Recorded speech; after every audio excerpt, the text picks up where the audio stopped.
கர்த்தருடைய பரிசுத்த நாமத்தினாலே உங்கள் யாவருக்கும் என் அன்பின் வாழ்த்துதலையும் ஸ்தோத்திரத்தை நான் தெரிவித்துக் கொள்கிறேன். இந்த நாளிலும் கூட வேதத்திலிருந்து ஒரு வசனத்தை வாசித்து நாம் தியானிக்கலாம் நான் ஆசைப்படுறேங்க. சங்கீதம் 122 முதலாவது வசனத்தை நான் வாசிக்கிறேன். கர்த்தருடைய ஆலயத்துக்கு போவோம் வாருங்கள் என்று எனக்கு அவர்கள் சொன்னபோது மகிழ்ச்சியாய் இருந்தேன்.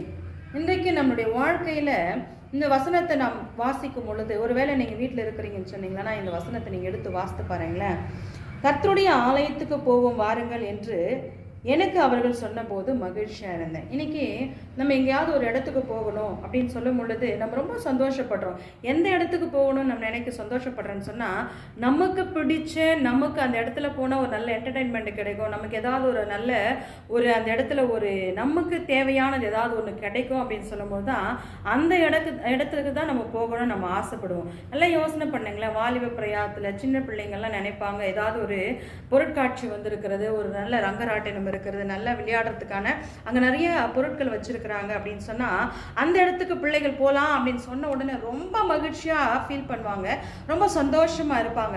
அதே ஒரு வாலிப பிரயாசத்தில் இருக்கிற பிள்ளைகளோ இல்லை மற்ற பிள்ளைகளை பார்க்கும் பொழுது அவங்க என்ன நினைப்பாங்கன்னு சொன்னால், ஒரு நல்ல சினிமா வந்துடுச்சுங்க, இந்த சினிமாவுக்கு போகலாம், இந்த ஹீரோவை நடித்த படத்துக்கு போகலாம், இந்த இடத்துக்கு போகலாம் அப்படின்னு சொல்லி அவங்க நினைப்பாங்க. ஆனால் யோசனை பண்ணி பாருங்கள், இந்த இடத்துல கர்த்தருடைய ஆலயத்துக்கு போவோம் வாருங்கள் என்று அவர்கள் எனக்கு சொன்ன பொழுது என் மனம், அதாவது நான் ரொம்ப மகிழ்ச்சியாக இருந்தேன்னு சொல்லி பார்க்குறாங்க. இன்னைக்கு உங்களை ஆலயத்துக்கு போகலாம் வாங்க அப்படி யாராவது கூப்பிட்டுருக்காங்களா, அப்படி நீங்கள் போயிருக்கிறீங்களா, அப்படி நான் ஆலயத்துக்கு போகலாம் வா நம்ம குடும்பத்தோடுன்னு சொல்லி சொல்லும் பொழுது உங்கள் மனம் மகிழ்ந்துருக்குதான்னு யோசித்து பாருங்கள். மகிழ்ச்சியாக இருக்குது எங்கே இருக்குதுன்னு சொன்னால், ஒவ்வொரு நாளும் ஞாயிற்றுக்கிழமையில் நீங்கள் ஆலயத்துக்கு போனீங்க, எந்த ஆலயத்துக்கு போகிறவங்களா இருந்தாலும் பரவாயில்ல, நீங்கள் எந்த டினாமினேஷன் இருந்தாலும் பரவாயில்ல, பரலோக ராஜ்யத்துக்கு மற்ற ஆலயங்கள் எல்லாம் போகாது. ஒரு சிஎஸ்ஐயோ இசிஐயோ பல பேர்களில் வைத்திருக்கிறாரு. ஒரு வேளை இண்டிவிஜுவலாக பல நிறுவனங்கள் இருக்கிறது, ஸ்தாபங்கள் இருக்கிறது. இதெல்லாமே ஆண்டவரோட பரலோக ராஜ்யத்துக்கு போகுமா அப்படின்னு சொன்னால் நிச்சயமாகவே போகாதுங்க. ஏன்னு சொன்னால் நம்ம தான் மனுஷனாக இருக்கிற நம்ம தான் அந்த இடத்துக்கு போகிறோம். ஆகையினால விசுவாசியாக இருக்கிற நாம் ஆவிக்குரிய தகப்பனிடத்தில் போகணும்னு சொன்னால் கர்த்தருடைய ஆலயத்துக்கு போவோம் வாருங்கள் என்று சொல்லும் போது மகிழ்ச்சியாக இருந்தது போல அவருடைய சமூகத்தில் இருக்கிறது தாங்க மகிழ்ச்சி. ஆகையினால இன்றைக்கு இந்த வேத வசனத்தை உங்கள் இருதயத்தில் வச்சு நீங்கள் செபித்து கொள்ளுங்க. ஆலயத்துக்கு தொடர்ந்து போங்க. அந்த இடத்துல அவருடைய சமூகத்தில் நீங்கள் காத்திருக்கும் பொழுது நிச்சயமாக உங்களுக்கு ஆசீர்வாதத்தையும் ஐஸ்வர்யத்தையும் சமாதானத்தையும் குடும்பத்துக்கு கொடுப்பாருங்க. கண்டிப்பாக நிச்சயமாக அந்த காரியம் நடக்கும்னு சொல்லி நான் விசுவாசிக்கிறேன். கர்த்தர் தாமே இந்த வார்த்தையை ஆசீர்வதிக்கட்டும். God bless you. அப்படியே கண்களை மூடி நாம் ஜெபிக்கலாம். எங்களை அதிகமாக நேசித்து வழிநடத்துகிறதான பரலோக தகப்பனே, நன்றியோடு துதிக்கிறப்பா.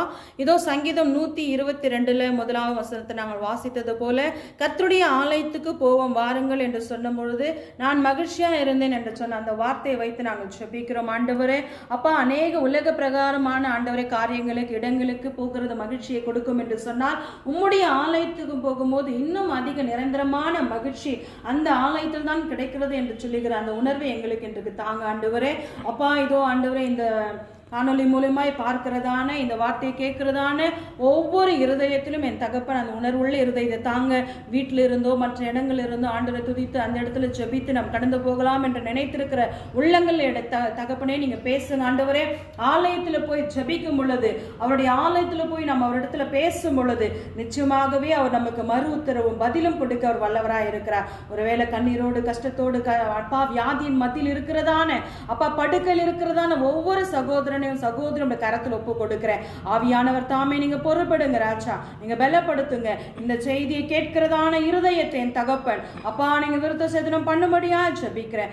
ஆவி ஆத்மா சரீரம் முழுவதுமாய் நம்ம சமூகத்தில் ஒப்பு கொடுத்து நாங்கள் ஜெபிக்கிறோம். நிறைய பொறுப்படுங்க, பலப்படுத்துங்க, வழிநடத்துங்க.